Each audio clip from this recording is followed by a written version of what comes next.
Hello दोस्तों, कहानी की इस नई सीरीज में आप सभी का स्वागत है। आज की इस कहानी का नाम है बीवी का नौकर प्रियंका। अरे मनोज, क्या हुआ? कितनी देर से तुम्हें चाय बनाने के लिए बोला हुआ है, बनी या नहीं? मनोज, ला रहा हूँ, बस 2 मिनट रुको। वो दूध लेने गया तो वहाँ भीड़ बहुत थी, इसलिए आज तुम्हारी सुबह की चाय थोड़ी लेट हो गई। प्रियंका, अच्छा एक काम करो, आज ब्रेकफास्ट में मेरे लिए मटर पोहा और वेज सैंडविच बना देना। प्रियंका को घर के काम करने पसंद नहीं थे। शादी के बाद वो सिर्फ अपने ऊपर ही ध्यान देती थी और मनोज ऑफिस के साथ साथ घर के सारे काम भी देखता था। इसी कारण मनोज ने अपने ऊपर ध्यान देना बंद कर दिया था। ऐसे ही एक दिन, प्रियंका, मनोज, अच्छा हुआ ऑफिस से जल्दी आ गए।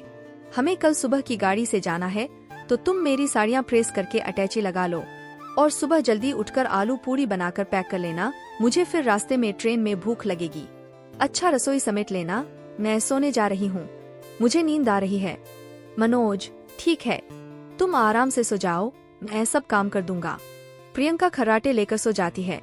मनोज बेचारा थका हारा सारे घर का काम समेट कर सोता है और अगले दिन सुबह फिर 4 बजे उठकर ट्रेन में ले जाने के लिए खाना बनाकर पैक करता है। प्रियंका अपने आप को संवारने में ही लगी रहती है। वो तो अपना एक दुपट्टा तक भी अटैची में खुद से नहीं रखती। पूरी अटैची मनोज तैयार करता है और दोनों शादी में दिल्ली पहुंचते हैं। प्रियंका मनोज को बाहर छोड़ देती है और खुद होटल के अंदर चली जाती है। मनोज बेचारा अकेले ही अटैची और बैग उठाकर अंदर जाने लगता है। गार्ड, 7 स्टार होटल है, तुम अंदर नहीं जा सकते। मनोज, तुम जानते भी हो मैं कौन हूँ। गार्ड, देखने से तो अब क्या ही बोलें, जो भी है, तुम ऐसे अंदर नहीं जाने देंगे, समझे? अंदर बड़े बड़े लोगों ने होटल के कमरे बुक किए हुए हैं। पता चले किसी का सामान इधर से उधर हो गया तो मनोज फोन पर, प्रियंका, तुम कहो, ये लोग मुझे अंदर नहीं आने दे रहे हैं। प्रियंका, अच्छा रुको, मैं अभी आती हूँ। प्रियंका, गार्ड से, क्या हुआ? तुम इन्हें अंदर क्यों नहीं आने दे रहे हो? प्रियंका की दोस्त, सॉरी जीजू, आपको इतनी परेशानी हुई? गार्ड, सॉरी सर, हम आपको पहचान नहीं पाए। प्रियंका, मैंने तुम्हें कहा था ना कि कुछ नए कपड़े खरीद लो, करा दी ना मेरी बेइज्जती सब लोगों के बीच में। अब देखो मैं कितनी सुंदर लग रही हूँ और तुम मेरे साथ चलते हुए कितने बेकार लग रहे हो। मनोज बेचारा चुपचाप प्रियंका की सारी बातें सुनता रहा। गलती उसकी नहीं थी, उसके पास इतना समय नहीं था कि वो अपने कपड़े भी ढंग से बदल पाता या नए कपड़े खरीद पाता। मनोज सारा दिन तो ऑफिस और घर के कामों में व्यस्त रहता है और अब अपनी सहेली की शादी के फंक्शन में भी प्रियंका ने मनोज को नौकर बनाकर रखा हुआ था। प्रियंका, मनोज, मेरे लिए 1 गिलास पानी ला दो और कुछ खाने को भी लेते आना, मैं तब तक यहाँ चेयर पर बैठी हूँ। प्रियंका की दोस्त, तू तो सही है प्रियंका, तेरा सारा काम तो जीजू कर देते हैं। प्रियंका, वही तो, हस्बैंड को पहले दिन से ही अपने हाथों में रखो तो सही रहता है। तू भी इस बात को गांठ बांध ले, शादी होते ही खुद काम पर मत लग जाना, हस्बैंड से करवाना। प्रियंका की दोस्त, पागल हो रही है क्या? मेरे हस्बैंड तेरे हस्बैंड की तरह नहीं है जो घर के काम करें। वो तो 1 गिलास पानी तक उठाकर नहीं रखते। तू तो बहुत भाग्यशाली है जो तुझे मनोज जीजू जैसा हस्बैंड मिला। बेचारे चुपचाप सारा काम करते रहते हैं और चूं तक नहीं करते।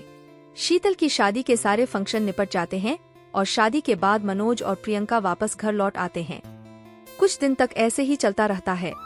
मनोज को कुछ दिनों से बुखार था, पर वो इस बारे में प्रियंका से छुपा रहा था और अचानक एक दिन वो बेहोश हो जाता है। प्रियंका उसे हॉस्पिटल लेकर जाते। डॉक्टर, रिपोर्ट के मुताबिक इन्हें काफी दिनों से बुखार है, जो कि अब बहुत बिगड़ गया है और उसने टाइफाइड का रूप ले लिया है। क्या इन्होंने जरूरत से ज्यादा शरीर से काम लिया था?